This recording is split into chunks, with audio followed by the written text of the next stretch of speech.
Hi hello അസ്സാം വലൈക്കും. അപ്പോൾ ഇന്ന് ഞായറാഴ്ചയായിട്ട് ഇന്നലത്തെ വീഡിയോ ആണ്. അപ്പോൾ ഇതാ നല്ല അടിപൊളി പൊതിച്ചോറാണ് ഇന്ന് ഉണ്ടാക്കിയത്. ഇന്നത്തെ സ്പെഷ്യൽ അതാണ് കേട്ടോ. ഇന്നത്തെ സൺഡേ സ്പെഷ്യൽ പൊതിച്ചോറ്. അപ്പോൾ അതിൽ എങ്ങനെയാണ് ഉണ്ടാക്കുന്നതും എന്തൊക്കെ വിഭവങ്ങളുണ്ടെന്നൊക്കെ ഒന്ന് കാണിച്ചു തരാം കേട്ടോ.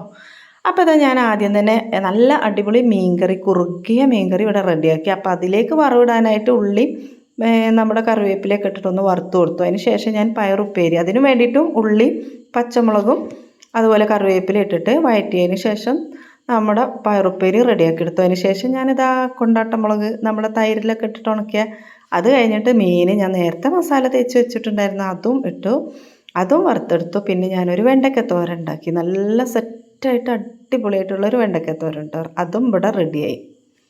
പിന്നെ നമ്മുടെ പൊതിച്ചോറിലേക്ക് നിർബന്ധമാണ് കേട്ടോ ഒരു ഓംലെറ്റും അതുപോലെ ചമ്മന്തി ഞാൻ റെഡിയാക്കി വെച്ചിട്ടുണ്ട്. അപ്പോൾ വാഴയിലൊക്കെ വാട്ടിയെടുത്തിട്ട് നമുക്ക് പൊതിച്ചോറ് ഇവിടെ പൊതിഞ്ഞെടുക്കാമല്ലോ.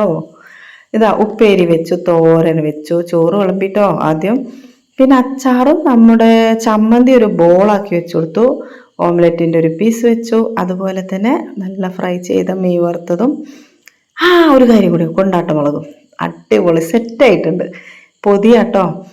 അപ്പം ഞാൻ മുമ്പൊന്നും പൊതിച്ചോറ് പൊതിഞ്ഞാൽ ഇത്രയും നന്നാകാറില്ല കേട്ടോ. ഇന്ന് നന്നായിട്ട് സെറ്റായിട്ട് നല്ല ഒതുങ്ങിയിട്ട് തന്നെ എനിക്ക് പൊതിയാൻ പറ്റിയിട്ടുണ്ട്. അപ്പം 4 പേർക്കും 4 പൊതിച്ചോറും റെഡിയാക്കി 4 ആളുടെ പേരും എഴുതി. കാരണം ഓരോരുത്തർക്കും ഓരോ ക്വാണ്ടിറ്റി ആണ് കേട്ടോ. അപ്പം അതാ കുറേ സമയം മുമ്പേ ഞാൻ പൊതിഞ്ഞ് വെച്ചിട്ടുണ്ട്. എന്താ കഴിക്കാനായപ്പോൾ ഒന്ന് എടുത്ത് മണത്ത് നോക്കി, എന്താ സ്മെല്ല്, നല്ല സൂപ്പർ ടേസ്റ്റ് കേട്ടോ. ബിരിയാണി, നെയ്ച്ചോറും ചിക്കനൊന്നും വേണ്ട, നല്ല പൊതിച്ചോറുണ്ടെങ്കിൽ ഇന്നത്തെ സൺഡേ സൂപ്പറായിരുന്നു. അടുത്ത വീഡിയോ ആയിട്ട് വരാം കേട്ടോ.